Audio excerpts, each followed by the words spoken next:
हम चौथे सवाल की तरफ आगे बढ़ते हैं, जिसमें जनता से ये पूछा गया था कि आखिर बिहार चुनाव में सबसे अहम मुद्दा क्या है। इसमें बेरोजगारी पर 39.6% लोगों ने मुहर लगाई है कि यह सबसे बड़ा मुद्दा हो सकता है, जबकि 30.5% लोगों ने पलायन पर मुहर लगाई है। 5.8% लोगों ने महंगाई पर चर्चा की और 19.1% लोगों ने भ्रष्टाचार पर अपनी मुहर लगाई और अन्य मुद्दों की तरफ 5% लोगों ने ही अपना ध्यान आकृष्ट किया है। उनका यह कहना था कि भाई दूसरे मुद्दे भी हो सकते हैं, जिनमें सड़क भी हो सकती है, शिक्षा हो सकती है, अस्पताल हो सकते हैं, लेकिन बेरोजगारी सबसे बड़ा मुद्दा बनकर उभर कर सामने आया है। और उसके बाद पलायन और उसके बाद भ्रष्टाचार, ये तीन ऐसे मुद्दे हैं जिस पे बिहार की जनता सबसे ज्यादा बात कर रही थी और इस पर जवाब चाहती थी। और इसके साथ ही जनता ये भी लगातार बोल रही थी कि अगर इन मुद्दों पर इस बार किसी पार्टी ने बड़ा रोडमैप पेश नहीं किया तो उसको इस बार वोट हम देंगे नहीं। इसके साथ ही एक जो सबसे बड़ा अहम मुद्दा था वो ये भी था कि प्रशांत किशोर की जन स्वराज की चुनाव में भूमिका क्या होगी, ये सवाल भी पूछा गया। तो उसका भी एक बार हम आपको आंकड़ा दिखा देते हैं कि प्रशांत किशोर के आरोपों का चुनाव पर क्या असर पड़ेगा। इसमें 37.9% लोगों का यह मानना था कि एनडीए को इस बार नुकसान हो सकता है, और अगर एनडीए को 37% का नुकसान होगा तो 33.5% महागठबंधन को फायदा पहुंच सकता है। इसके साथ ही जन स्वराज को 16.5% का इससे फायदा होगा, क्योंकि लगातार इनकी एंट्री से इनकी तरफ भी एक विकल्प के रूप में जनता देख रही है। साथ ही 12.1% लोगों का यह कहना था कि इसका चुनाव पर कोई सीधा असर नहीं पड़ने वाला है। जब हमने एक सवाल जनता से और पूछा कि प्रशांत किशोर के आरोपों का चुनाव पर क्या असर पड़ेगा, उस पर भी एनडीए को नुकसान की बात यहां पर 37.9% लोगों ने स्वीकार की है। और लोगों का यह कहना था कि अगर एनडीए को इससे नुकसान होता है तो 33.5% लोगों ने माना कि महागठबंधन को फायदा हो जाएगा, क्योंकि एनडीए के वोट कटेंगे और इससे महागठबंधन को फायदा होगा। जबकि 16.5% लोगों का यह मानना था कि इससे जनसुराज को ही फायदा होगा। लेकिन 12.1% लोगों ने यह कहा कि इससे कोई खास अंतर नहीं आने वाला है। तो ये तमाम ऐसे मुद्दे थे जिस पर लगातार चर्चा की गई, जनता के मन को भांपा गया। यह आंकड़ा आपके अब सामने आ चुका है। मेरे साथ आरजू खान जी लगातार यहां पर जुड़े हुए हैं। आरजू जी, अब एक बार मैं आपसे यह समझना चाहूंगा कि जिस तरह से देखिए तमाम बड़े आरोप बीजेपी ने आपके ऊपर लगाए, और ये तीन सवाल भी, जिसमें आप अभी थोड़ी देर पहले देखिए बेरोजगारी की बात आप बोल ही रहे थे, और वही सबसे बड़ा मुद्दा बनकर सामने भी आया है। इस पर आप क्या कहेंगे? साथ ही जो लालू जी का नाम बार बार यहां पर भूपेंद्र जी ले रहे थे, आपको क्या लगता है कि लालू जी का नाम लेना अब बिहार के चुनाव की बहुत ही बड़ी एक नैतिक मजबूरी भी है कि उनके बिना चुनाव हो सकता है? आप इसको कितना सकारात्मक मानते हैं? देखिए, सत्ता पक्ष की यह मजबूरी है कि 20 साल शासन सत्ता में रहने के बाद उनको जंगल राज की याद दिलानी पड़ती है और एक परसेप्शन गढ़ना पड़ता है, और उससे चुनाव के वक्त में चुनावी फायदा लेने की वो कोशिश करते हैं। हम कहते हैं जब 20 सालों से, जब 2005 से जब बिहार प्रदेश की जनता ने हमको बाहर किया, सत्ता से आपको लेकर आए, तो जवाबदेही आपकी होनी चाहिए। हम तो हमेशा मुद्दों की बात करते हैं और हम आज भी मुद्दों की बात कर रहे हैं। हम कहते हैं कि जब आदरणीय नरेंद्र मोदी जी ने इतना पैसा दिया तो भारत सरकार के डेटे में कहीं भी विकास क्यों नहीं दिखता है बिहार का? ये चीज तो क्लियर होनी चाहिए ना। तो वो तो दिखता नहीं। आप हमको ग्रोथ रेट बताते हैं कि इतना इतना ग्रोथ रेट हुआ। मैं सीधे तौर पे कहता हूं कि बिहार किन राज्यों से किस चीजों में नंबर 1 पर है। मैं बताता हूं, भारत सरकार के किसी भी डेटा में बिहार किसी भी चीजों में पिछड़ेपन में नंबर 1 है। ये आपका क्रेडिट है, तो आप इसको जरूर लीजिए। सत्ता पक्ष के साथी ने कहा कि एक 65 साल से बाहर है और एक 20 साल से बाहर है। माफ करिएगा साहब, आप तो पता नहीं कब से बाहर है। आप तो विश्व की सबसे बड़ी पार्टी अपने आप को कहते हैं, आज तक आपका सीएम फेस नहीं हो पाया। हम मुद्दों की बात करते हैं, आप अतीत में चले जाते हैं। खैर, ये आपकी मजबूरी हम समझते हैं, आप अतीत में जाइए, हम आपको खींच कर वर्तमान में लेकर आएंगे, और वर्तमान में लेकर आएंगे तो हम पूछेंगे। अभी सत्ता पक्ष के हमारे साथी ने कहा कि इन्होंने पलायन के बारे में दूसरी भूमिका बनाई। मैं कहता हूं कि क्या वो तस्वीरें झुठला सकते हैं? अभी छठ आने वाला है, दशहरा या दिवाली आने वाला है, ट्रेनों के फुटेज इनको दिखा दीजिएगा, टीवी वीडियो फुटेज इनको दिखाइएगा, इनको पता चल जाएगा कि वो बिहारी मजबूरी में 2 वक्त की रोजी रोटी कमाने जाता है या अपनी स्वेच्छा से जाता है। आपको खुद पता चल जाएगा। आप इतने, मतलब 3 करोड़ ई श्रम पोर्टल पर रजिस्टर्ड है, 3 करोड़, जबकि उसकी अगर ई श्रम पोर्टल को हटा दिया जाए, सबको रजिस्ट्रेशन नहीं करवाता है, तो वो 5 करोड़ से ज्यादा है।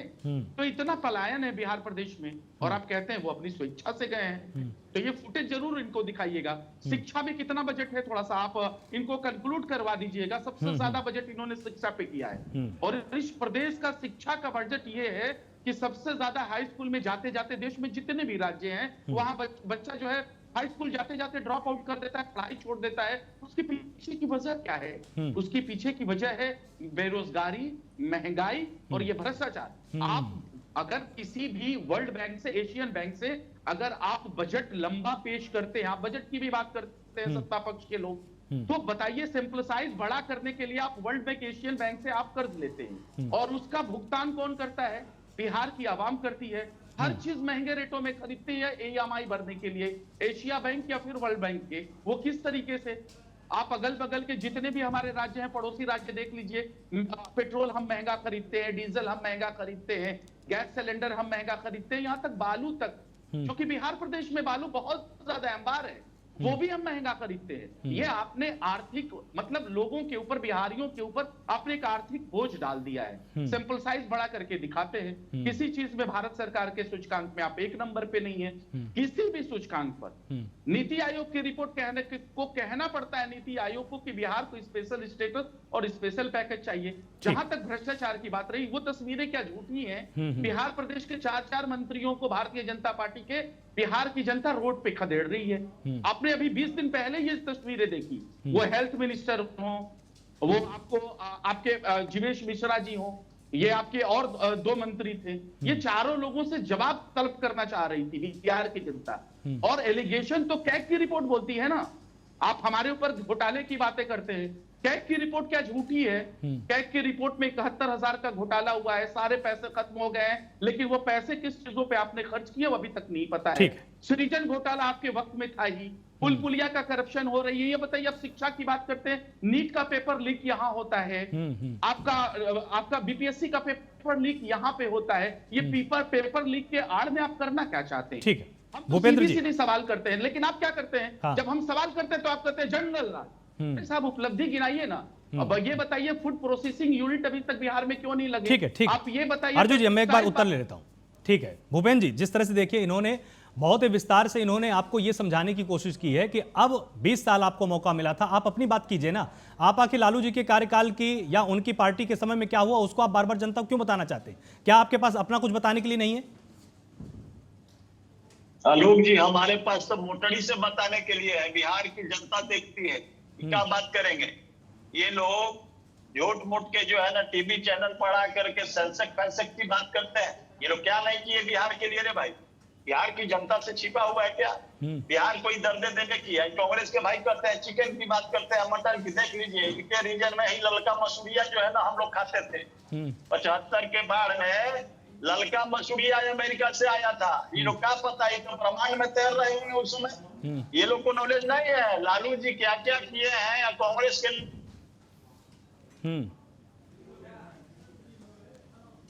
आपकी आवाज नहीं आ रही। ठीक है चंद्रभूषण जी, तब तक मैं आपके पास आना चाहूंगा और ये समझना चाहूंगा, क्योंकि इनका ये आरोप है कि जिस तरह से कांग्रेस को भी काफी एक लंबा वक्त मिला था बिहार में, लेकिन बिहार ने हमेशा अगर जीत हासिल की है तो पीछे से जीत हासिल की है, लेकिन जब हमको मौका मिला है तो हमने बिहार की तस्वीर को बदल दिया है। जो बेरोजगारी, पलायन और भ्रष्टाचार के मुद्दे पर जनता ने सबसे ज्यादा अपनी राय रखी, आपको क्या लगता है, क्या ये मुद्दे इस बार निर्णायक साबित होंगे?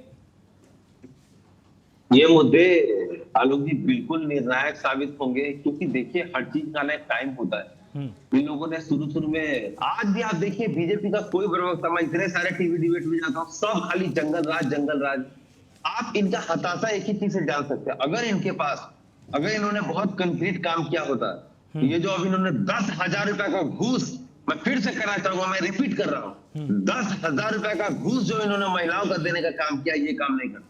अगर आप बताइए, ये जब 2023 में जब इन्होंने सर्वे बताया था अक्टूबर के महीने में, उसी टाइम नीतीश कुमार ने कहा था कि हमको महिलाओं को हम 2 लाख रुपया देने की सोच रहे हैं। पूरा का पूरा 2024 बीत गया, ये 2025 का सितंबर आ गया, चुनाव से 1 महीना पहले आप पैसा दे रहे हैं ताकि उन गरीब महिलाओं का मन में ये आ जाएगा वो नीतीश हमको 10,000 दिया है और आपका सर्वे भी कर रहा है, उस पर कुछ असर पड़ेगा। तो मैं मानता हूँ, मैं इस सर्वे को टोटल दरकिनार करता हूँ, लेकिन मैं फिर भी मानता हूँ कि थोड़ा तो कुछ तो परसेंट होंगी जो दे देंगी। कहने का मतलब इलेक्शन कमीशन को इस पे एक्शन लेना चाहिए था। मैं कल एक बड़े वकील से बात कर रहा था, आज भी मेरे ऑफिस में आए थे, हम लोग इस बात पे है कि क्या हमें कोर्ट में जाना चाहिए कि नहीं जाना चाहिए, इस मुद्दे पे हम सोच रहे हैं। लेकिन कहने का ये मतलब है, आप जानते हैं अक्टूबर के महीने में पैसा दिया जाना है, 16 अक्टूबर, 22 अक्टूबर, 27 अक्टूबर। और सबसे हैरानी का बात है 7 नवंबर को भी पैसा दिया जाना है। अभी तक इन्होंने 1,21,00,000 महिलाओं को दे दिया है। बाकी है कि भाई कोई महिला आएगी हम उसको 10,000 रुपया देंगे, क्योंकि इन्होंने झूठ का प्रोपेगेंडा रचा है ना। पहला तो इनका ये प्रोपेगेंडा कि हम 2 लाख तक का लोन देंगे। आप कहां से देंगे? मैं एक आंकड़ा आपके सामने देना चाहता हूँ। बिहार का कुल बजट है 3,16,000 करोड़। बिहार पे कुल कर्ज है 3,64,000 करोड़। बिहार का जो अपना रेवेन्यू है, जो खुद बिहार रेवेन्यू जनरेट करती है, वो है 59,500 करोड़। और बिहार को जो सेंटर जो टैक्स कलेक्ट करके देता है वो है 1,17,000। कहने का मतलब आपका खुद का जनरेशन तो 59,000 करोड़ है। आप जो है कह रहे हैं कि अगर ये टोटल महिलाएं क्वालिफाई कर जाएंगी, 2 करोड़ महिलाएं, तो हम जो है इनको 2 लाख तक का लोन देंगे। आप कितना पैसा देंगे? आप 2 लाख करोड़ कहां से लाएंगे? आप महाराष्ट्र नहीं है, आप महाराष्ट्र नहीं है, आप तमिलनाडु नहीं, आप कर्नाटक नहीं है। ये खुल्ली घूस है। और ये घूस दर्शा रहा है कि किस तरीके से ये जो है लोगों के लाइफ को इंप्रूव करने में, महिलाओं को शिक्षा प्रदान करने में, महिलाओं को रोजगार देने में फेल हुए। अगर ये सब नहीं करते ना, तो हमने कहा 200 यूनिट बिजली फ्री देंगे, इन्होंने कहा 125। इस तरह का प्रॉब्लम नहीं आता। ठीक है, मैं आपके पास अब वापस आता हूं। अविनाश जी, जिस तरह से देखिए बेरोजगारी, महंगाई और पलायन, इन तमाम मुद्दों को लेकर जनता ने सबसे ज्यादा अपनी राय भी व्यक्त की है और इससे नाराज भी है। इसके साथ ही प्रशांत किशोर की जनसुराज की चुनाव में भूमिका पर जब प्रश्न पूछा गया तो अधिकतर लोगों ने माना कि वोट काटेगी। तो क्या आपको इन तमाम चीजों से चिंता होती है? आपने सारे सवालों का जवाब दूंगा, लेकिन उससे पहले मैं कुछ जो मैं सुन रहा था आरजेडी के प्रवक्ता और कांग्रेस के प्रवक्ता,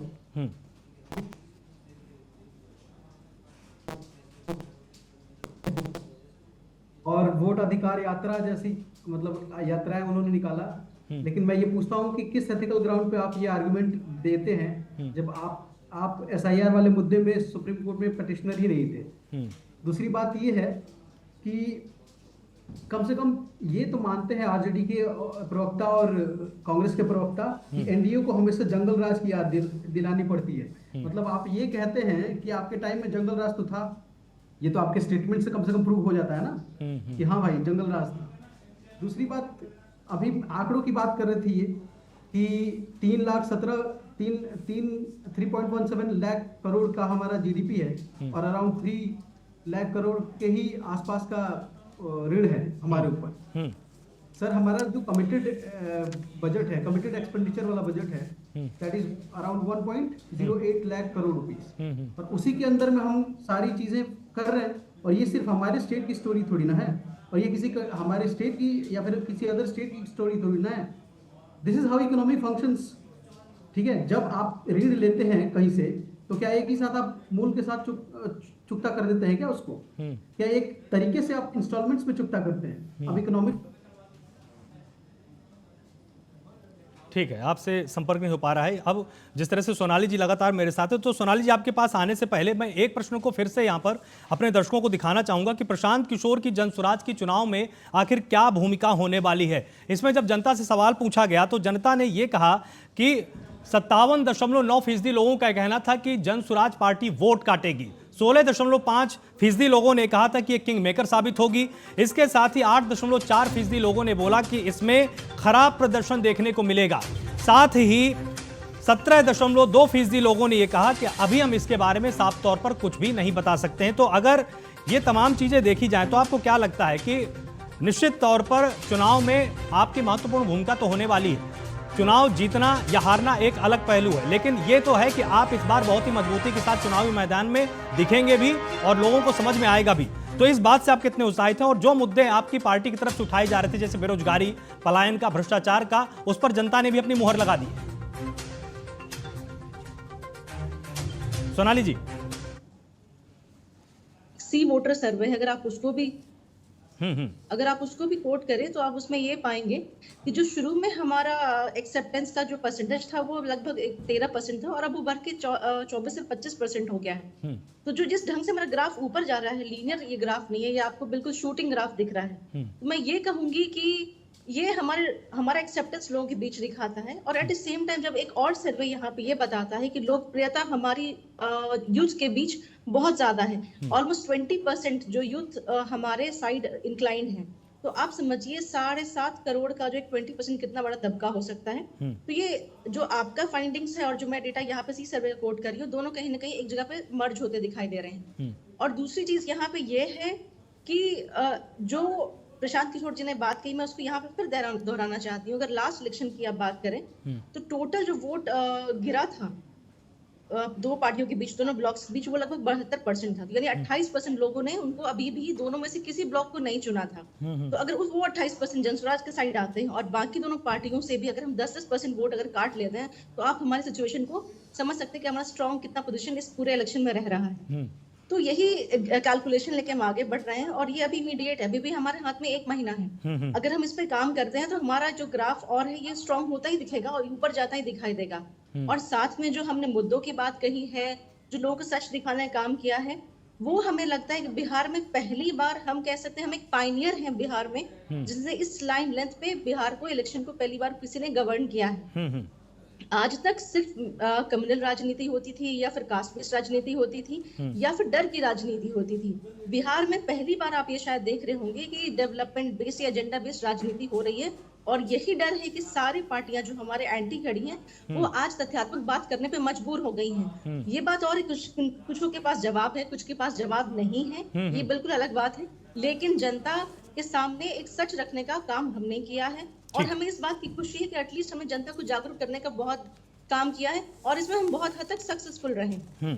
ठीक है, धुलिया जी भी यहाँ पर मेरे साथ स्टूडियो में हैं। अब देखिए, जिस तरह से बेरोजगारी, महंगाई और भ्रष्टाचार और पलायन पर अगर बात करें तो महंगाई को लोगों ने थोड़ा सा दरकिनार कर दिया, जिस पर लगातार विपक्ष जोर देता रहा कि भाई महंगाई बहुत बड़ा मुद्दा है। लेकिन केवल 5% ऐसे लोग थे जो बोले थे कि महंगाई बड़ा मुद्दा है। उनका ये कहना था कि हमारी आय भी बढ़ी है, इसलिए ये ज़्यादा बड़ा फैक्टर नहीं है, लेकिन हमको बाहर जाना पड़ता है, हम लगातार बेरोजगारी से परेशान हैं और साथ ही करप्शन को लेकर हम चिंतित हैं। तो आपको क्या लगता है कि इस बार वास्तव में जनता ने इन मुद्दों पर विचार भी किया है और ये सत्ता परिवर्तन या सत्ता को बरकरार रखने की कुंजी साबित हो सकता है? देखिए, सारे मुद्दे जो हैं ये मैक्सिमम 15% मतदाताओं को प्रभावित करते हैं। आज भी बिहार की राजनीति जो है जातिवाद में बटी हुई है। बिहार की जो है 15% वोटर्स, हाँ ये ज़रूर है कि 15% वोटर्स अगर एक तरफ से दूसरी तरफ शिफ्ट होते हैं तो सरकार बदल जाएगी। लेकिन कोर जो आधार है गठबंधनों का वो इंटैक्ट है। वो लालू के साथ आज भी, लालू कितने भी बदनाम रहे हो, लालू कितनी भी बार जेल में गए हों, लेकिन लालू का वोट बैंक करीब 30% हमेशा रहा है। तो अगर मुस्लिम यादव का वोट आप कहेंगे तो वो जो है लालू यादव की पार्टी या लालू यादव के गठबंधन के साथ ही जाएगा। एक अपर कास्ट, खासतौर पर अपर कास्ट जो है ये हिंदूवादी एक पूरा एक तबका इमर्ज हो गया वोट बैंक के तौर पर, वो बीजेपी गठबंधन की तरफ ही जाएगा। तो ये मेजोरिटी है। इनमें 10-15% ऐसे लोग होंगे जो मुद्दों पर वोट करेंगे, जो बेरोजगारी के सवाल पर वोट करेंगे, जो भ्रष्टाचार के मुद्दे पर वोट करेंगे, और वो की फैक्टर होते हैं। क्योंकि 15% का इधर से उधर जाने का मतलब 30% का फर्क होता है। तो ये जो है ज़रूर ये मुद्दे इसलिए महत्वपूर्ण है कि ये 10-15 फ्लोटिंग वोट्स, जो वोट जो है इशूज़ पे देंगे, जो वोट जातिवाद पर नहीं देंगे, वो लोग सरकार बदलने और बनाने में उनका अहम योगदान होगा। लेकिन अगर हम कहें कि खाली मुद्दों पर ये इलेक्शन होने जा रहा है और भ्रष्टाचार, बेरोजगारी, पलायन, इन पर लोग वोट देने जा रहे हैं खाली, तो ये थोड़ा सा मेरे ख्याल से अभी जल्दबाजी है इस देश के अंदर। इस देश के अंदर अभी भी जो है एक कास्ट पॉलिटिक्स, कम्युनल पॉलिटिक्स, उसका अभी भी एक आधार, एक अस्तित्व बना हुआ है। तो ये मुद्दे में मुझको लगता है कि ये अगर जो अपोजिशन गठबंधन है वो अगर अपने इन इक्वेशंस को ठीक करे, क्योंकि प्रशांत किशोर साहब, जाहिर लगता है कि प्रशांत किशोर जो है बीजेपी गठबंधन को नुकसान पहुंचाएंगे, अगर पहुंचाएंगे तो। लेकिन प्रशांत किशोर, अगर हिंदुस्तान की राजनीति को आप देखेंगे तो प्रशांत किशोर आप इलेक्शन के बाद कोई बहुत बड़े प्लेयर नहीं होने जा रहे हैं। प्रशांत किशोर जब तक इलेक्शन है, जब तक कैंपेनिंग है, तब तक ठीक है। और 10% और 12% वोट पे एक सीट भी नहीं जीत सकता आदमी। उसके लिए कम से कम आपको 20% की पार्टी होना पड़ेगा।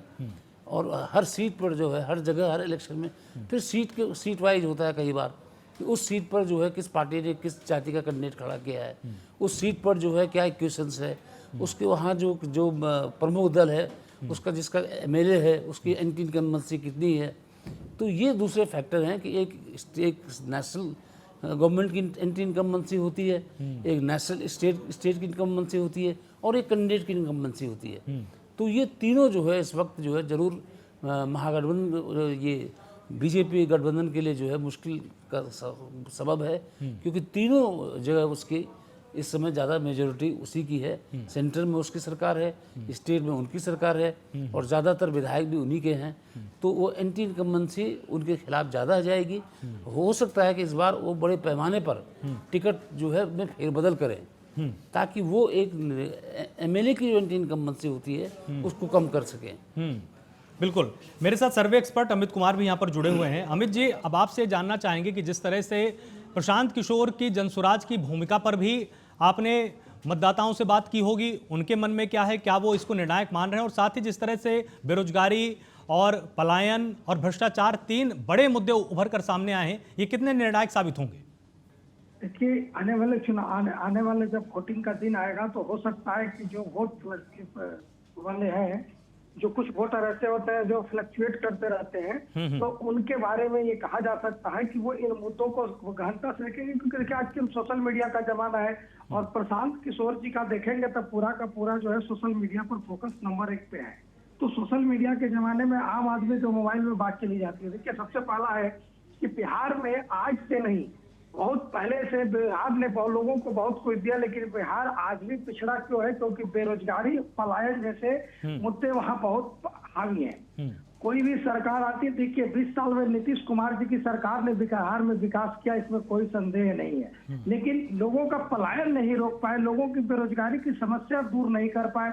देखिए 17 महीने की जो तेजस्वी यादव ने सरकार चलाई है, वह 17 महीने की सरकार चलाने के बाद उन्होंने जो एक आय पेश किया है अपना सैंपल पब्लिक में, तो पब्लिक को रुझान ये दिखता है कि कहीं हमारी बेरोजगारी की समस्या का निदान इस आदमी से मिल सकता है क्या। देखिए, जो अभी हम प्रशांत किशोर जी की बात कर रहे हैं, प्रशांत किशोर जी एक विजनरी नेता है, बने हुए हैं बिहार में, लेकिन क्या जनता उन पर भरोसा कर पाएगी, इसमें बहुत संदेह है। जब हम लोगों ने इस पर सवाल किया तो 57% से ज्यादा लोगों का ये मानना था कि वो वोट काटेंगे और ज्यादातर लोगों का ये भी मानना था कि वो एनडीए को नुकसान पहुंचाएंगे, किंग मेकर होंगे, ऐसी कोई भूमिका सिर्फ 16-17% लोगों की मानना थी। और ये भी मानना था कि हो सके प्रशांत किशोर जी का स्ट्रेटजी बनना एक अलग काम है, मगर चुनाव के मैदान में आते हैं तो वो करिश्मा नहीं कर पाएंगे जो दूसरों के लिए कर चुके हैं। कई स्टेटों में उनके आइडियाज से लोग जीत करके सरकार बनाए हैं, मुख्यमंत्री बनाए हैं, लेकिन हो सके प्रशांत किशोर जी खुद के लिए वो काम नहीं कर पाए।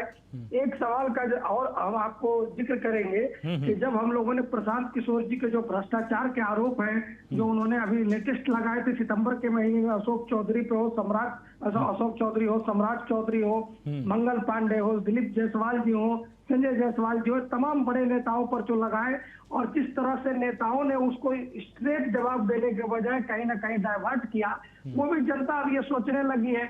और जाहिर सी बात है कि जब आप 20 साल सरकार चलाते हैं तो आपके साथ बहुत सारी दिक्कतें भी होती है, एंटी इनकम्बेंसी भी होता है, आपके कार्यकाल की समीक्षा भी जनता करती है।